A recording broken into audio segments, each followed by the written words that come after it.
right speech, right action, right livelihood, right effort, mindfulness, and concentration.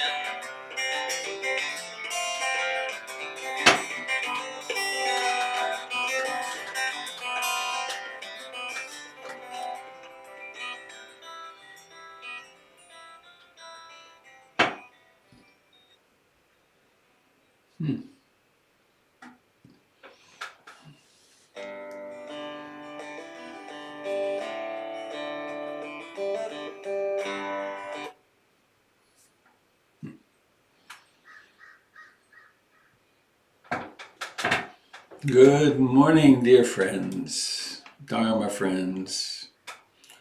Sound coming through okay? Yay.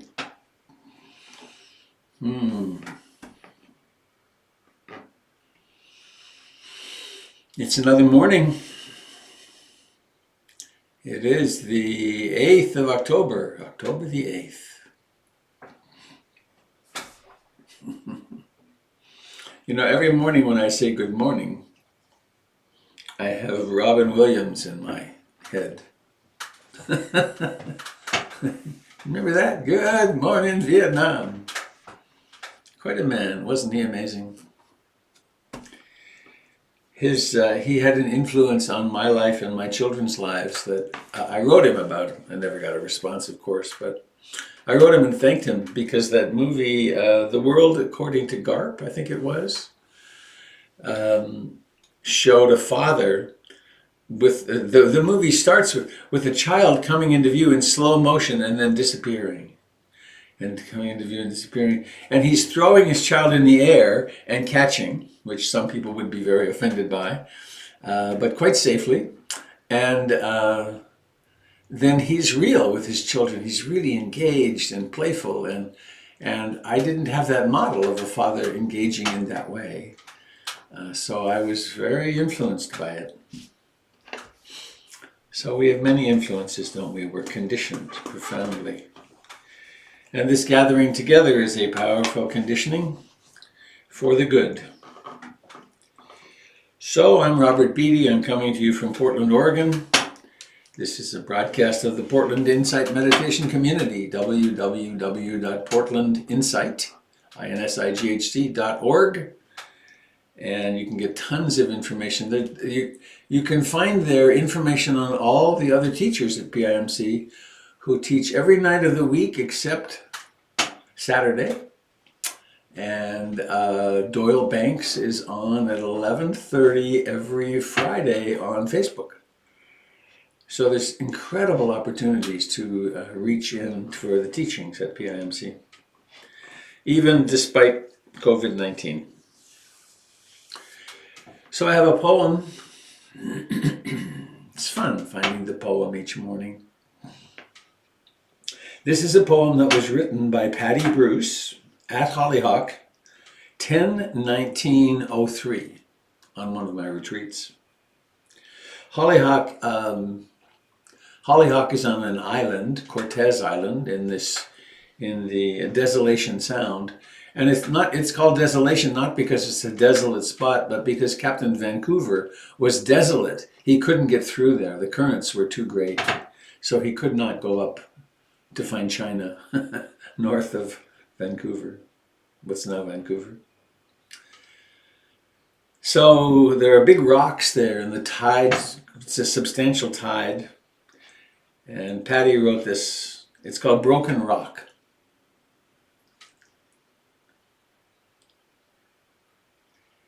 You stood guardian beside these waters for centuries. No one knows how long. One day you were rent in two. Was it the relentless waves that broke you? Or was it the loon feather fallen on your fracture that finally opened you to more sky than you ever imagined possible?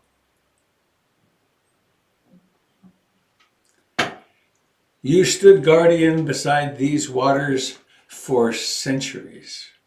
No one knows how long. One day you were rent in two.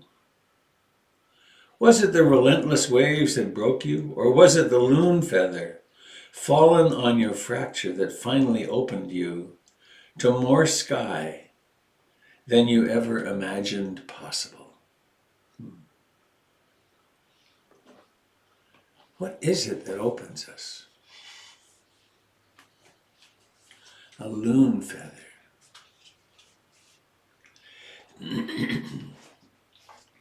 One of my father's hidden talents was that he could use his hands like this and woo, woo, and make a perfect loon sound. It's quite wonderful.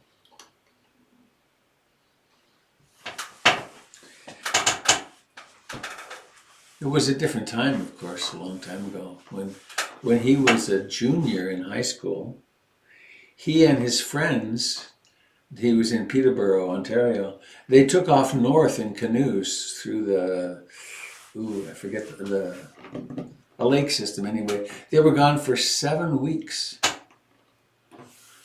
And when they came back, they were late for football practice. And the coach said, you missed training and so on. And he took off his shirt and said, I think I'm ready. He'd been paddling a canoe for weeks. Our parents, they had lives, didn't they? They came and they went. In my case, they went a long time ago now. So,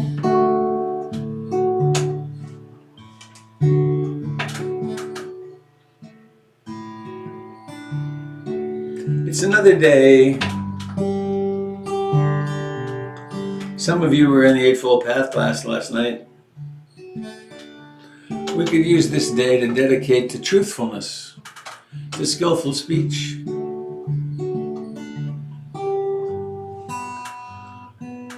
And let's practice in the context of the refuge in the Buddha, the Dharma, and the Sangha. All day we can practice being awake, pausing,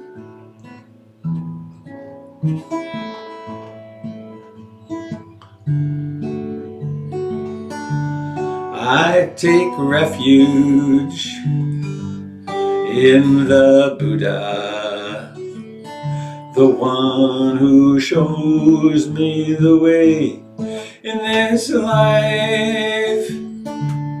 Namo Buddhaya, Namo Buddhaya, Namo Buddhaya.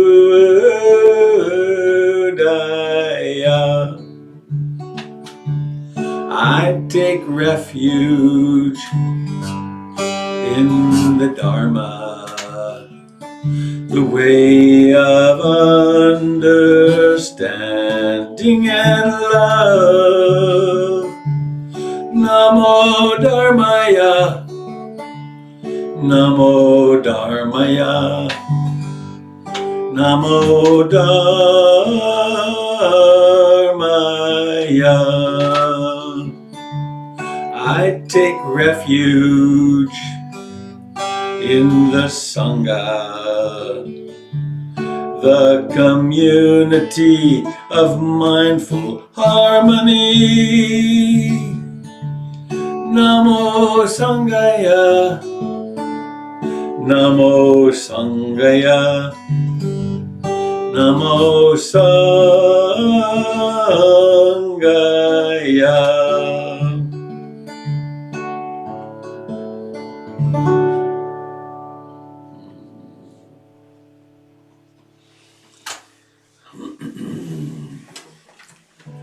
I take refuge in being awake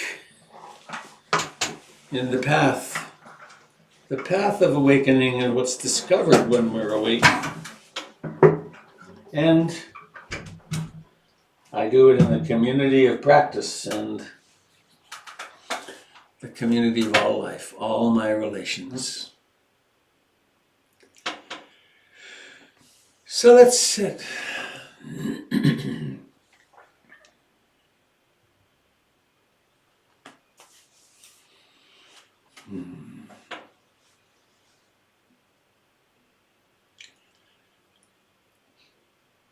Years ago, I learned the oldest artifact that shows a person sitting in meditation is 4,500 years from Mohenjo-Daro. It was on a trading stamp, a trading seal, clay. Cross-legged person meditating. And then the Buddha was 2,600 years ago, so we're part of an ancient human stream.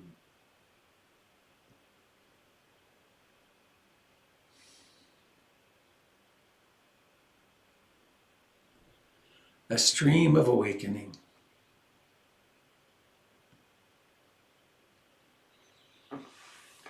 So let's land in the body.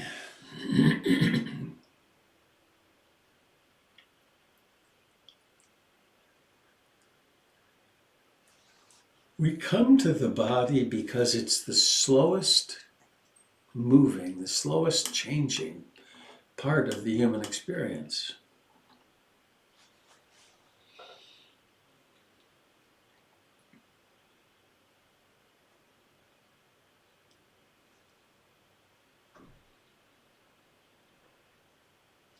And everywhere awareness lands in the body, there's life.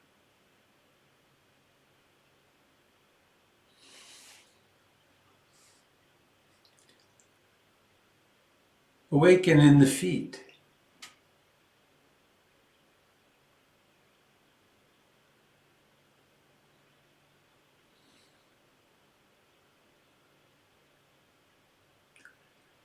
In the hands.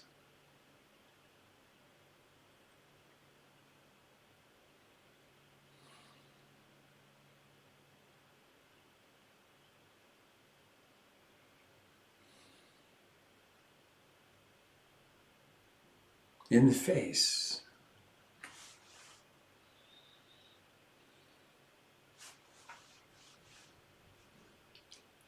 In the breathing.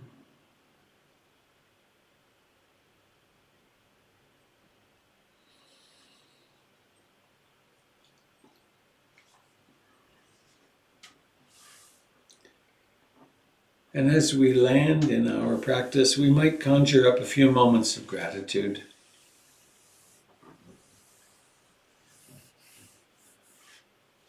Gratitude. So much is working right now for us.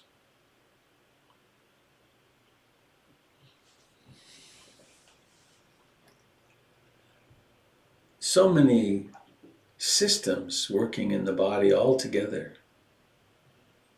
keeping us functioning, keeping us healthy.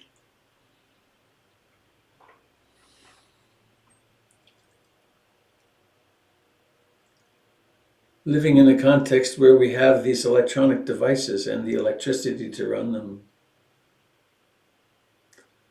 Right now, there's people in power plants working, people keeping the transmission lines going. Let's be grateful to them. Sense our connection with them.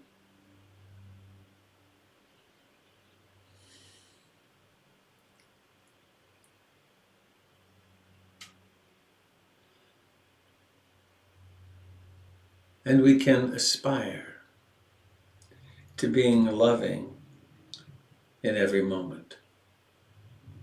I aspire, my intention is to love and accept myself and my experience. The experience of me. As much as I can in this very moment.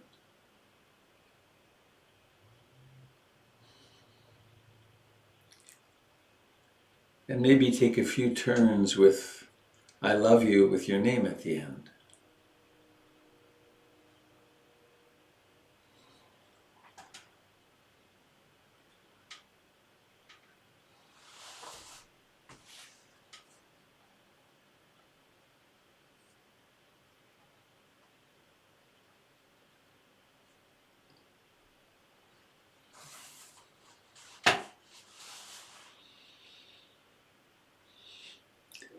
And the breath comes and goes all by itself.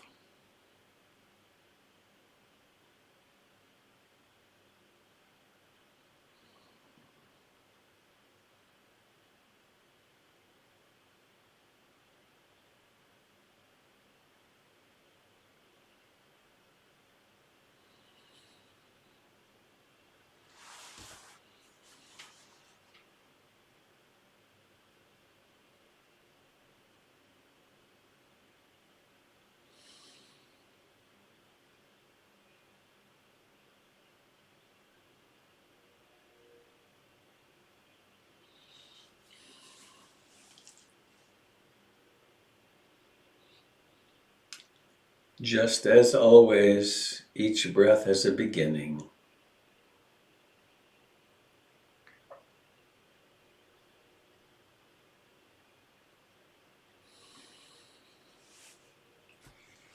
It has a rising to fullness, a decline,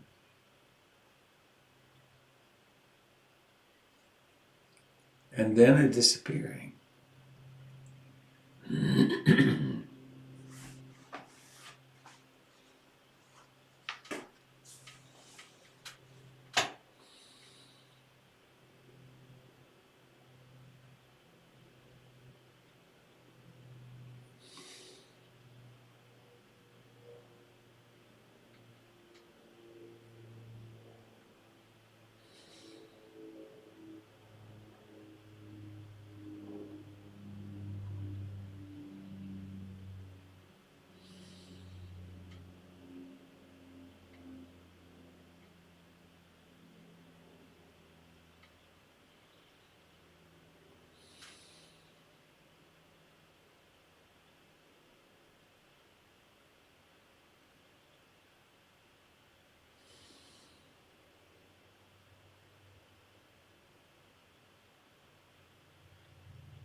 Allow awareness to notice thoughts as thoughts.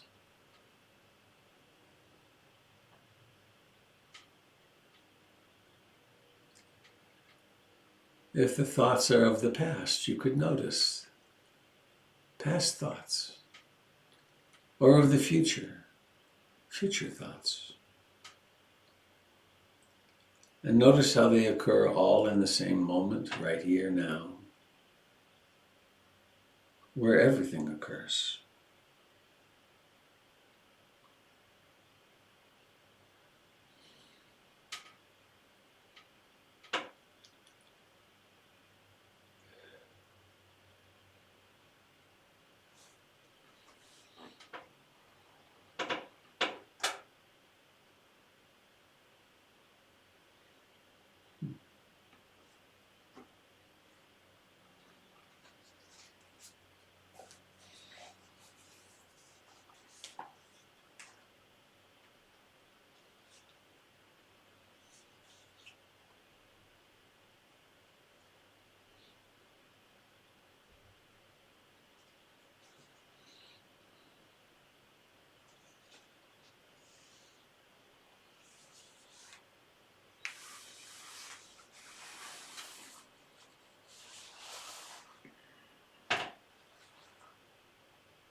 we are cultivating concentration and mindfulness, and in fact, all of the wholesome mental factors.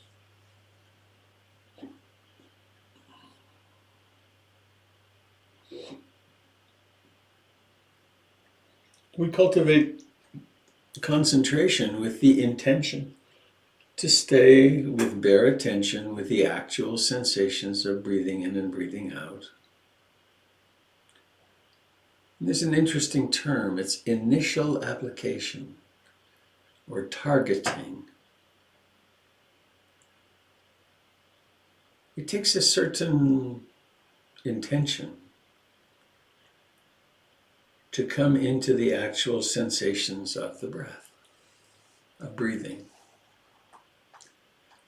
And then there's sustained application, maintaining on target.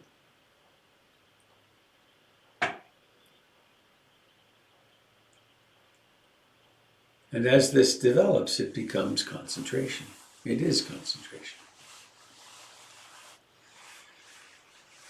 And in a world of constant distraction, learning to concentrate on something benign and quiet, like the sensations of breathing, is a radical intervention.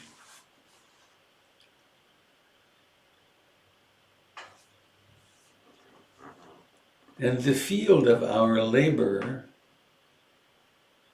is illuminated by mindfulness, which remembers what we're doing. My intention is to sit here as lovingly and non-violently as I can, and come home again and again to in-breathing and out-breathing.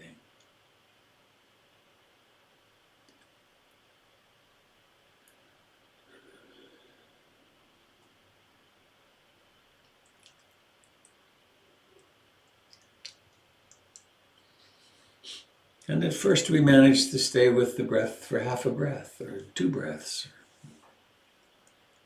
But over time, as we practice and as we clean up our moral and ethical circumstances, as greater peace comes into our lives, it gets so we can stay with the breath for significant periods of time. We can become deeply comforted.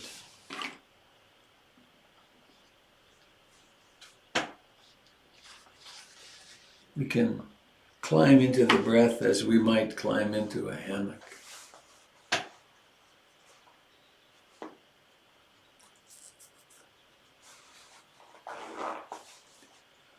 We can still notice thoughts and sounds and all kinds of other phenomena. But it's different to do that when we have a foundation.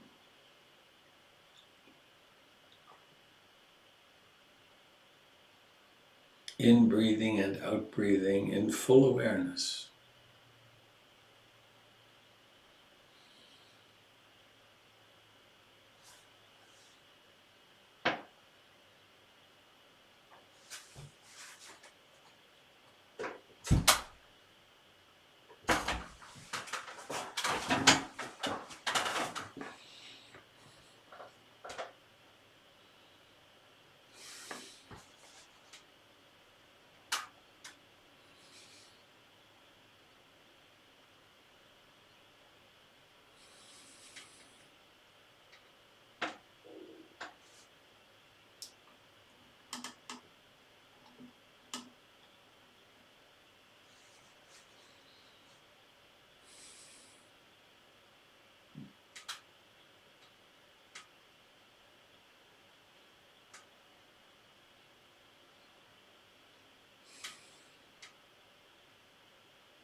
In insight meditation,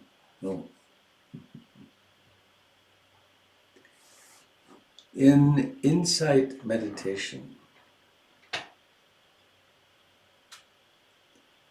the insights that emerge are that the four ennobling truths are actually true.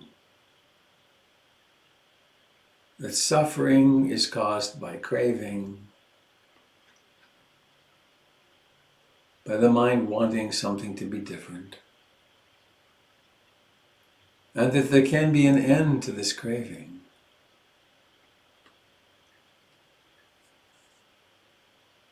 The practice illuminates the truth of anicca, impermanence.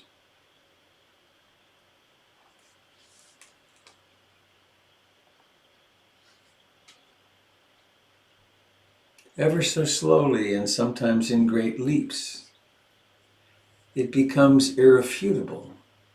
Everything is changing.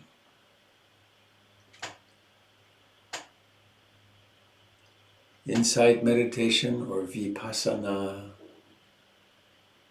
reveals the truth of dukkha. The fact that as long as there's a self-identification, there is grit in the axle. It's the origin of the word dukkha. There's a grinding. Life is challenging. And it becomes apparent that the experience of the self is a process. That there isn't an enduring entity.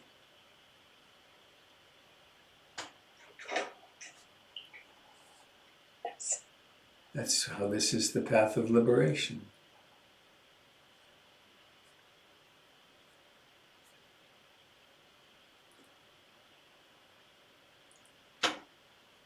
But these truths don't mean that there isn't importance in love and compassion. That end of the tuning where we have the experience of separateness, birth and death, friendship, where kindness becomes paramount, and where we use the skills and the powers developed in insight practice to become more and more loving and kind.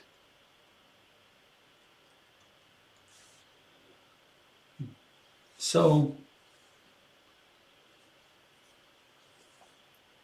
let's add to in-breathing and out-breathing right now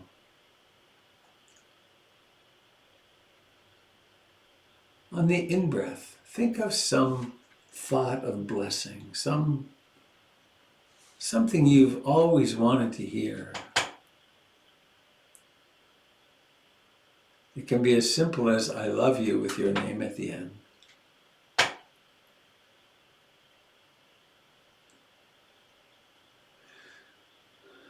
"I'll never abandon you again." It's one of my favorites.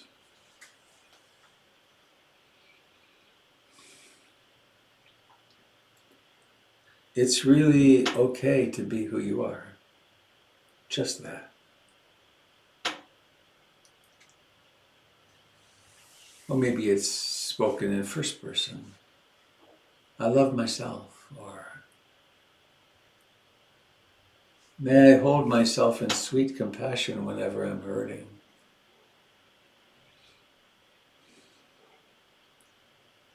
Respond to this longing in yourself. It can become quite tangible. We long to be happy. And not just the happiness of a good mood, but a pleasant mood, but the happiness of deeply, deeply belonging, cherishing.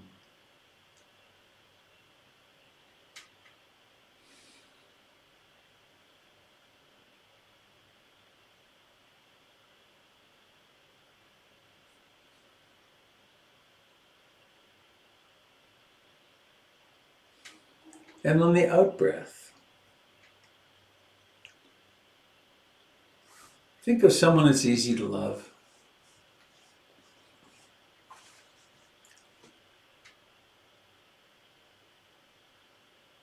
Wish them what they want, what they long for. Wish them the freedom of great insight.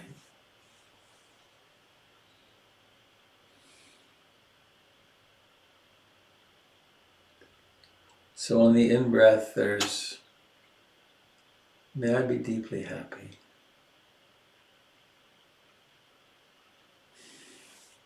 May I accept myself in my failures, in the outbreaks of greed, hatred, and ignorance that inevitably happen. May this other person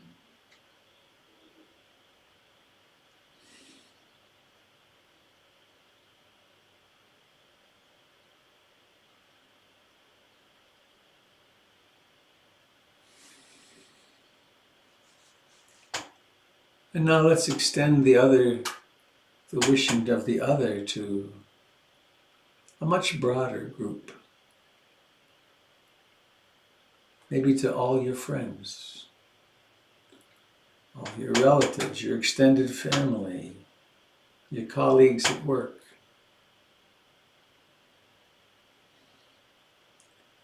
Or maybe we just make the big jump right to may all beings. May our brothers and sisters, friends of the air, the earth, and the waters, those who live in the trees, those who burrow, those with hooves, those with fins, may all beings know happiness, the causes of happiness, and the path to happiness.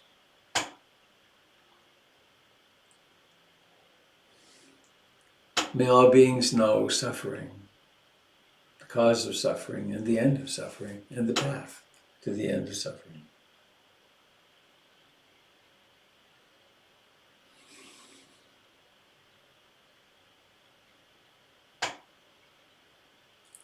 And please now, let's come home to the body. Notice particularly where it touches the chair, the pressure here. It's irrefutable in its existence. Pressure. Notice the tingling, beautiful warmth of your hands, though I suppose some people have cold hands. Notice the life in your hands, however it is.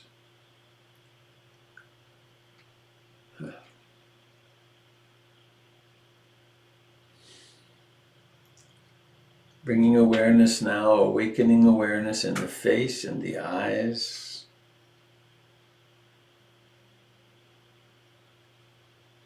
And holding your blessing thought, your wishing of other beings,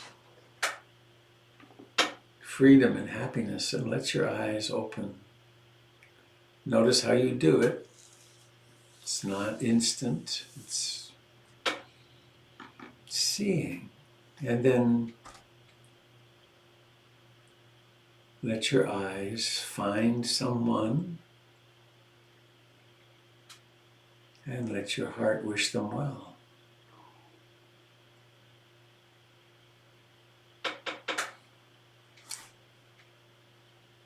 We don't know what this person will be doing today, most probably, but we do know they'll be going through their life, passing through their life. And it could be a day of great ease or a day of great anguish.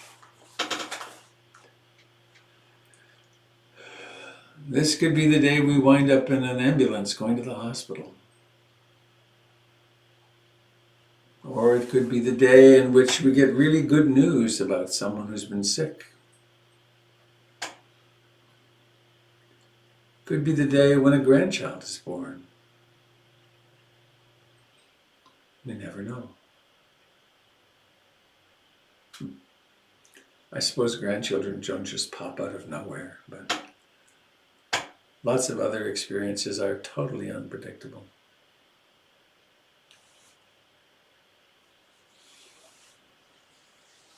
Seeing. Now I invite you to think of what you're planning to do today, what your to-do list has on it.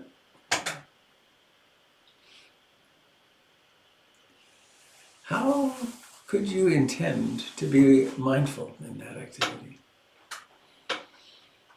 It's very helpful in most circumstances to have a body base. If you're driving the car, feel your body. Doesn't mean you close your eyes, of course.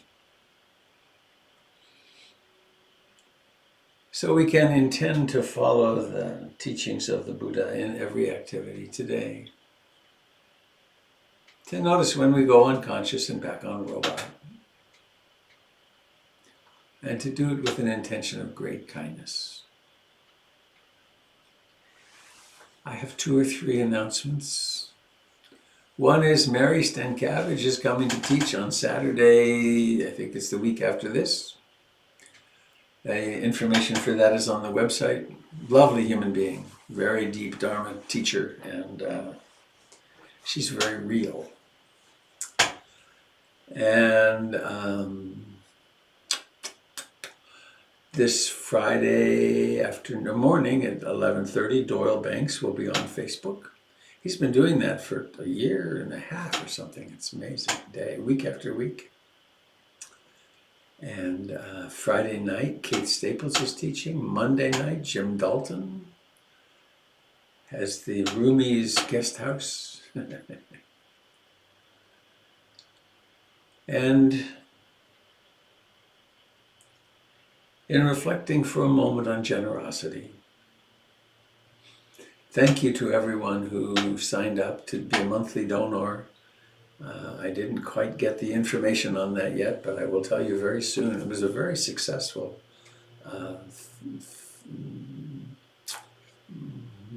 drive to gather long-term stable support for PIMC. And I invite you to exercise your capacity of generosity in any way you can today. Find some way to be a little more generous with yourself. Maybe sit for an extra half hour. That'd be nice.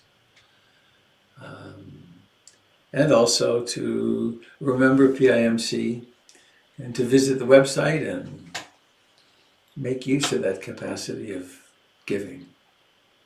And also, I mostly forget to remember this, which is if you're doing your will, to remember PIMC at the end of your life.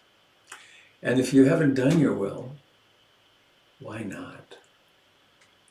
It can be very simple. You can get one online and they work. If you don't create a will, the state decides what happens to your stuff and your wealth.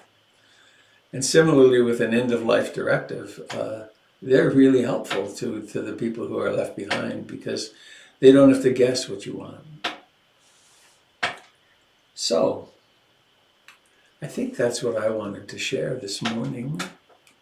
And I'm curious, what are your plans for the day? How are you going to be mindful today? What are the challenges you're facing? What are the joys and sorrows of your life today? If you wish to speak, simply unmute yourself and wave to That Helps Me Find You.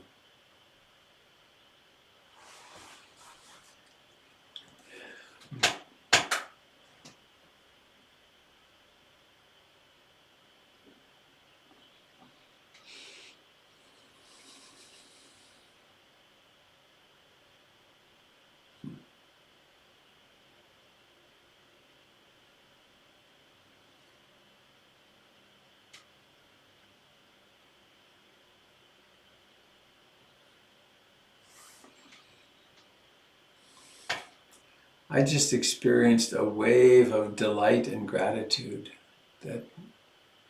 to see you here. Some of you have been joining me since March. And Jen and I were talking this morning. it's really different now. Not only I'm in this beautiful shelter, but it's dark. I mean, I would sometimes get too hot in my tent around this time of the broadcast because the sun was so bright. And look at that, it's bizarre. Something is changing. But mostly I wanted to say I'm so grateful because I look and I see these loving faces, and it's very comforting. I see your loving faces.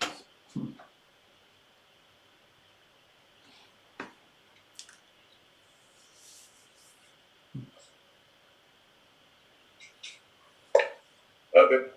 Tim. I wonder if you could say a few words about interconnectedness, interbeing. Because I find that concept so comforting. What would you say? I would say, and I suppose this is a theological theory, almost, maybe not. I would say that there's one big organism, and that we're little parts of it. And so the compassion is a total no-brainer. And also that we don't really have anything to fear in the long run, because we ain't gone nowhere. We're already there.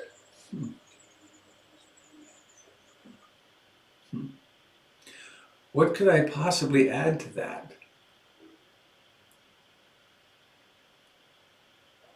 Good teacher. That's a beautiful description, isn't it?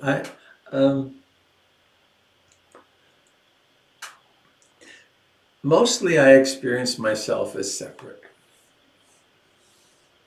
But there have been moments when sometimes on retreats, nearing the end of the retreat, and I look around the room, and there's so little fear in me, and so little fear in others, and the sense of it's us is just so tangible. It's so tangible, and a thought might arise in here, but it's so clearly just a thought, and that what's more real, what's more fundamental is it's this consciousness. That's how it makes sense to me, and an action done to another is done to oneself. It then results in a moral and ethical code, which is very functional. So, thanks for your sharing.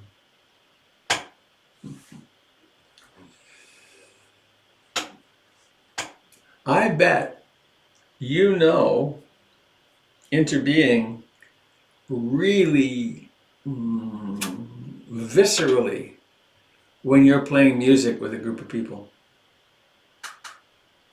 Yeah. And that's the feeling that hooks young musicians Yeah. to follow this Uh-huh. ridiculously impractical, unreliable career. Yeah. It's that feeling right there, that the energy exchange, the almost telepathic communication between the people in the band and each other, and with the audience, the exchange with the audience Yeah. can be palpable, and it's the kind of high that junkies only dream of. There's nothing. Yeah. So, I rest my case.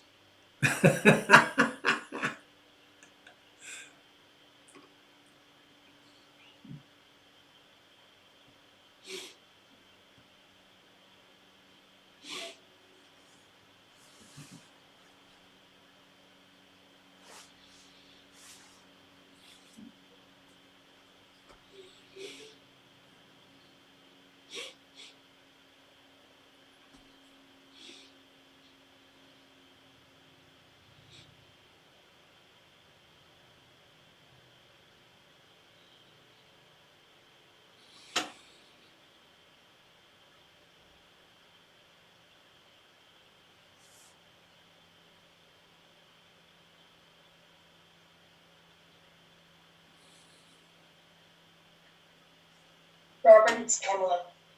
Pamela, hello. Hi. I wanted to thank you.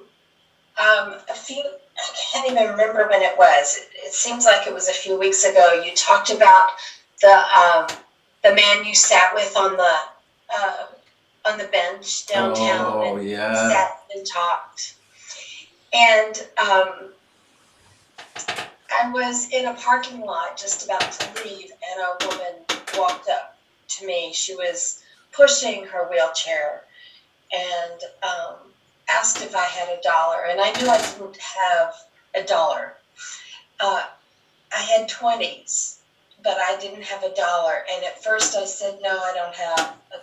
And then I pulled out, and I thought,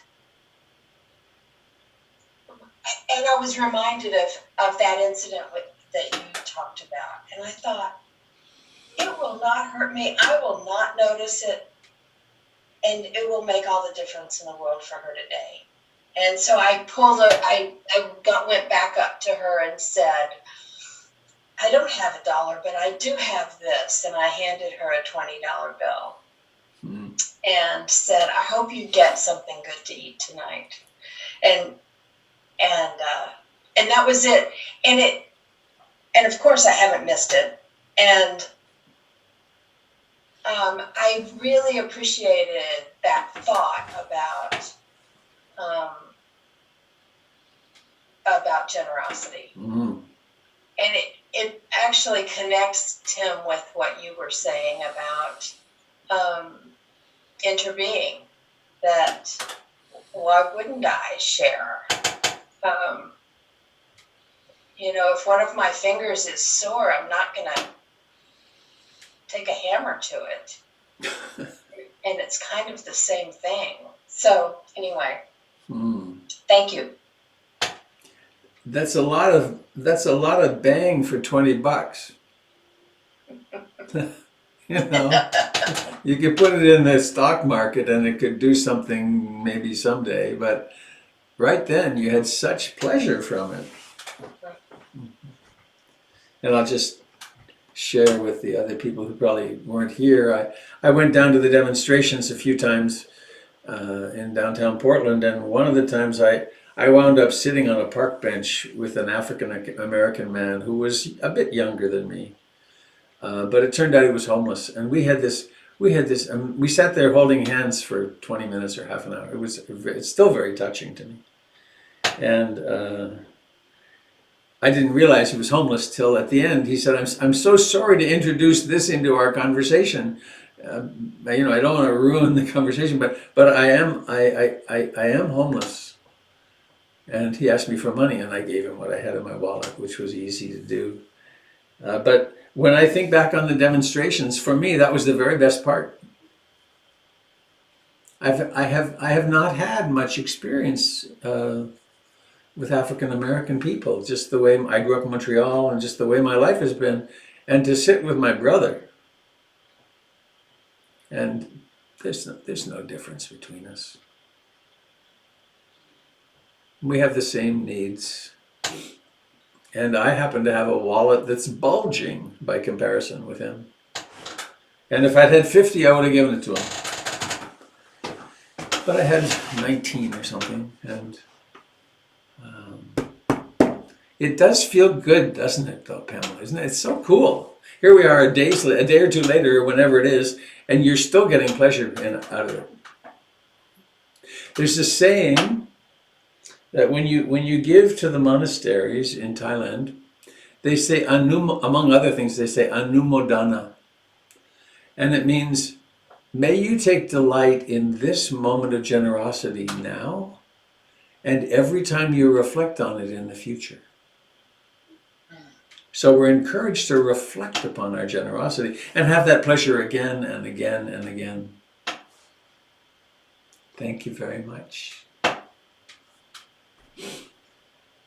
have a little story along that line. I'm sorry if I talk too much. I was out at the traffic circle. I go sit out at the traffic circle with all that matters.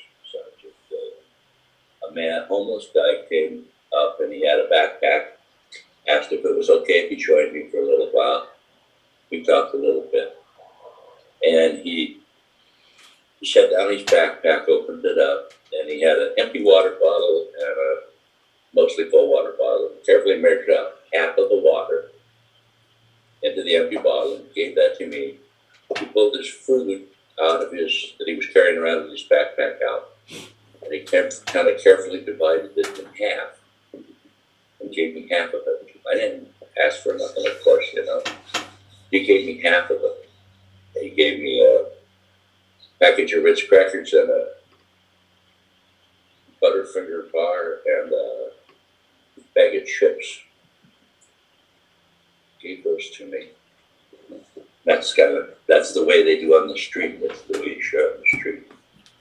Half and half. That's his fare, and it's like children. Wow. It's pretty sweet.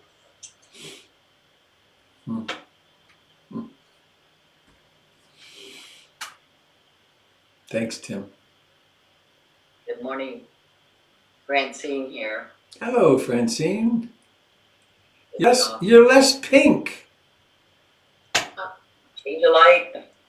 I don't know. Or changes, who knows? Tim, thank you for bringing up the connectedness about live music. It's one of, I feel, one of the biggest losses during the lockdown. I'm part of that audience that connects with musicians and has always been a really, really big part of my life because it's just so instantaneous for me to hook into music. I'm also a dancer. I've danced my whole life, and it is a massive loss to not be in communion and being held, embraced by another human being. And sometimes I would be 2 to maybe 6 or 8 hours a week that I would have that experience. So it was kind of a rush of bliss when I heard you describe that. Yeah, I haven't really found anything to replace that except all of you loved ones. Thank you. You're a tango dancer, aren't you? No, I'm a Zydeco dancer. I know most all social dances, and I can tango, but I had to not tango. Tango is so intimate. It is so lusciously intimate that it's pretty hard to do with strangers. Oh.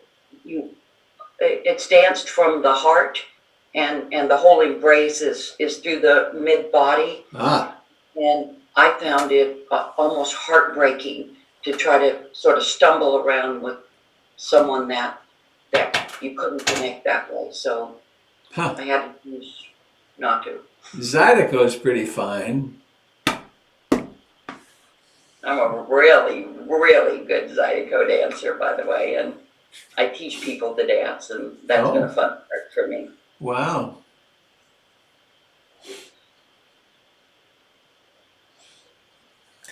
I'm gonna look. I've got a couple of great Zydeco pieces, and I'll in the 5 minutes before we go live tomorrow. I'll play you a wonderful Zydeco piece. Oh, good. Well, those of us that are long-term dancers, we've all spent time in Louisiana. That's the real deal. That's where people go to breakfast at 7:30 in the morning, have coffee and beignets, and then dance until noon.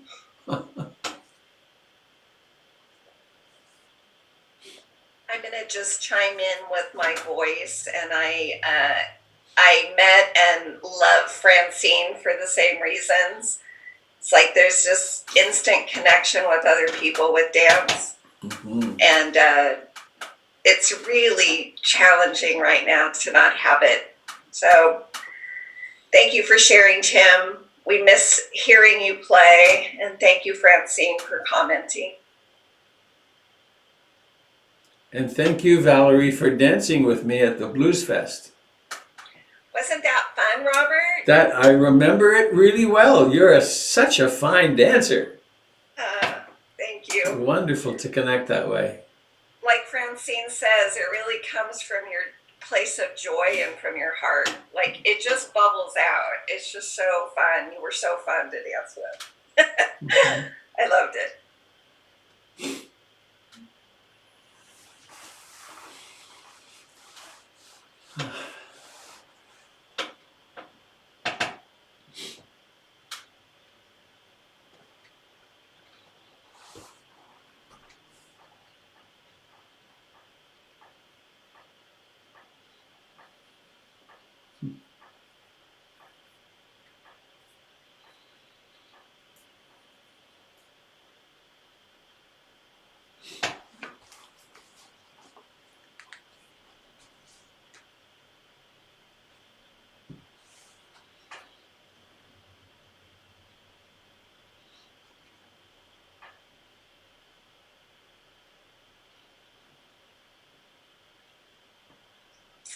Hi, this is Carrie Ann. Hi, Carrie Ann. Hey, I'm off my camera, but I wanted to comment and thank you for just a lovely talk earlier about generosity, and I thought a lot about it, and so I thought about each of my children, my child, my two stepchildren, and my niece, who I consider my child, and I gave them, I let them choose things, but my stepson I didn't. He's got ADHD, he's in his 20s, he's, he's a goof, right? I love him to death. But one time he broke a glass that my grandmother had given my mother. It's a series of champagne flutes. And he was very like, oh, well, and I was really upset with him. And I said, I don't have much from my grandmother or my mother, actually. And I realized I hurt him in being so upset. So I gave him the rest of the glasses. And I said to him, I just want you to know, as much as I love my grandmother and my mother, I love you just as much. And this is my way of letting you know that I love you unconditionally, and more than the stupid glass. And he was so touched by that. So thank you. And I don't miss them at all. Wow.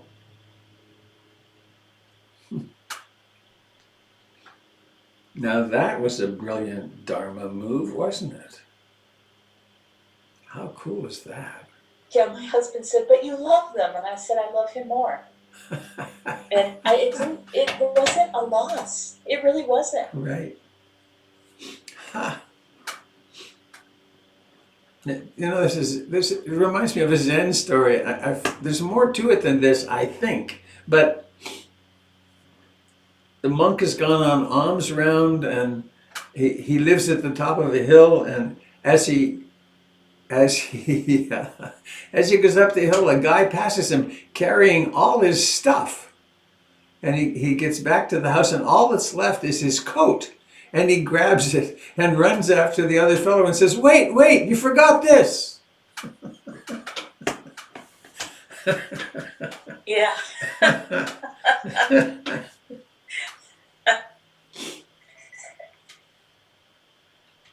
Stuff.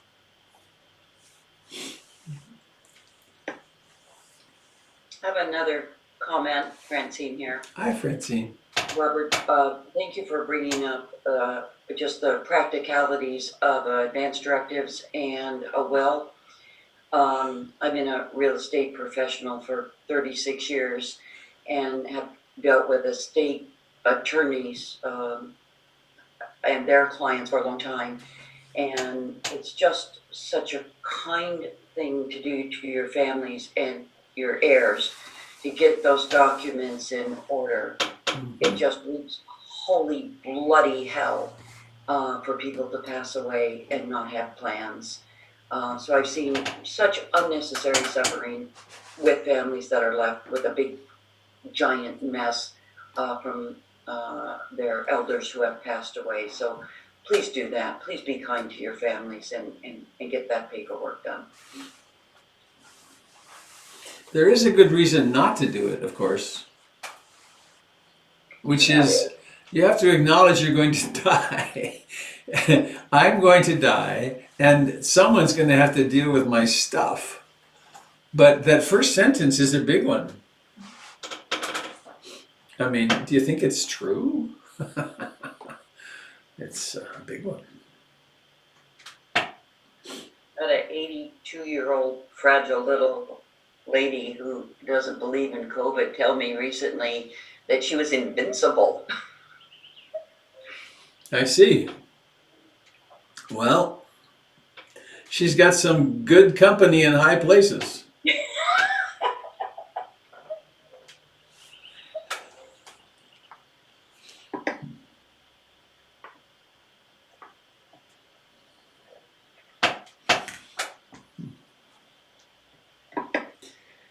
Well, anything else? Anybody, please? Oh, hey, it's Eric. I don't know if I heard. I'm hearing someone.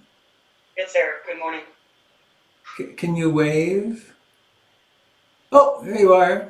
That was a good wave. um, Hi, Eric. I was good. I was just kind of thinking about the generosity, and well, I come from it from almost from the opposite standpoint. Growing up, my mom always was the most generous. She'd give all of her money in the car, whatever we had, to anybody we passed. We had multiple homeless camps in our backyard because my mom would never say no, and upsetting our neighbors. But she would just help anyone. Well, as a teenager, I was the one that was homeless, and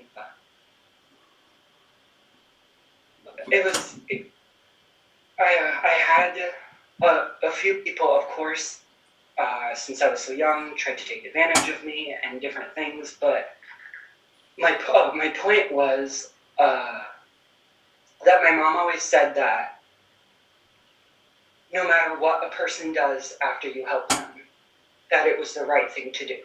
She's like, they can spend my money on drugs. I'm not wrong to help them. And now that I was the person outside, and now that I've had people, strangers, come up to me and give me money, I know that. I know that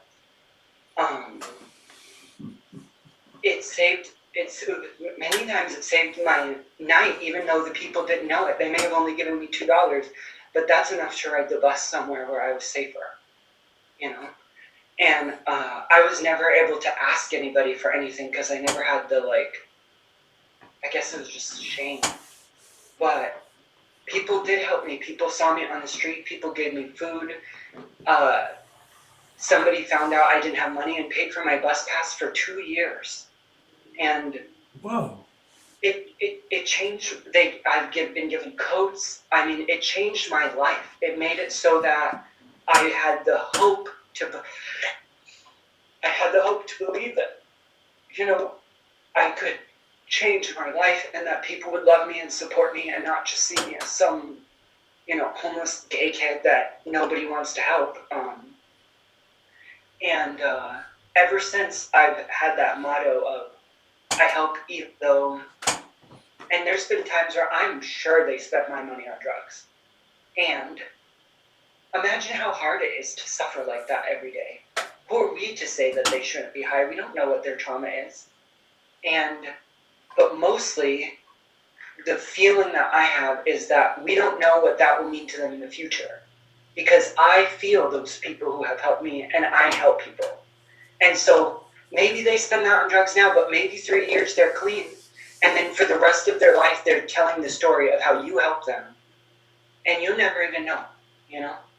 But, I don't know, just as from the opposite standpoint, as a person who's been helped, I want to help people to let go of the fear of helping, of what will they spend this money on, and know that you're helping anyway, you're doing the right thing either way, and you never know what that will mean to them in the future. So that's mostly what I meant to say. It was just jumbled in a lot of confusing words, but.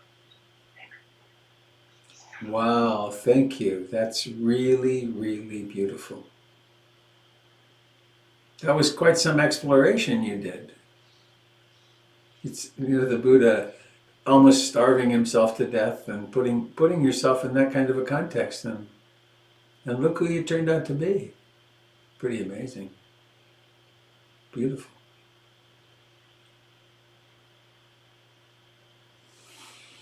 Well, I'm really touched by the sharing this morning. My goodness, see, you just never know. You never know. Well, time to go soon. Anybody else that's sitting with something that you'd like to share?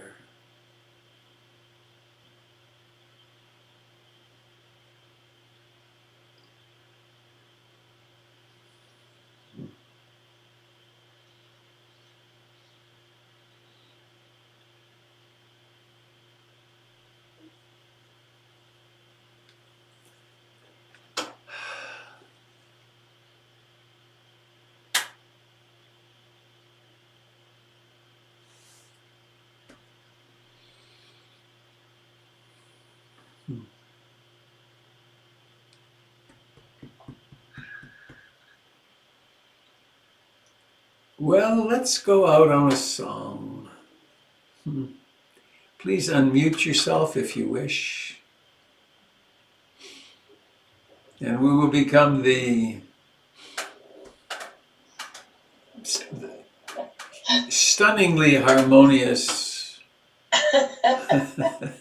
may all beings be happy chanters. You ready? People tune in from all over the world to hear the harmonies. It's really something. Ready? May all beings be happy. May all beings be happy. May all beings be happy. Sadhu, sadhu, sadhu.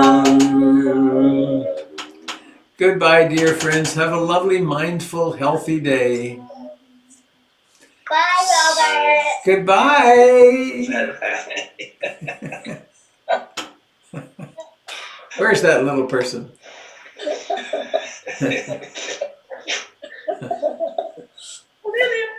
Oh. Hi, kids. Are you having fun today? Yay. Have a good day. Bye-bye. Bye, bye, Kat. Well, thanks for being here. This is such a very beautiful foundational part of my day. Who would have thunk it, huh? What began as kind of an emergency sort of broadcast turns into this loving connection.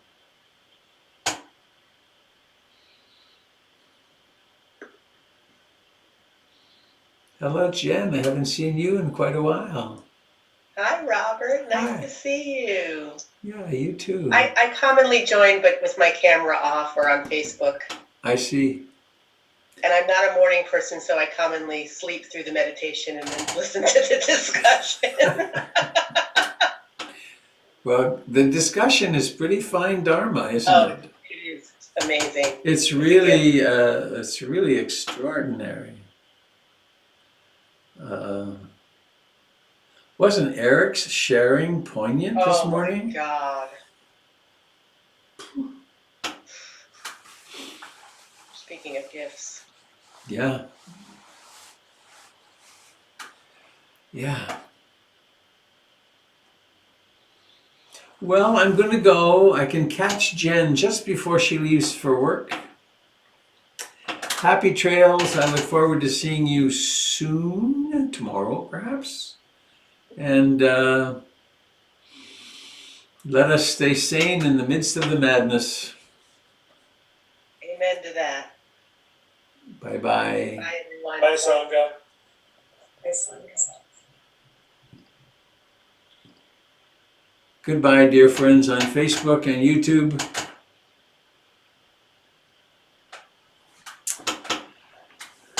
I hope you have a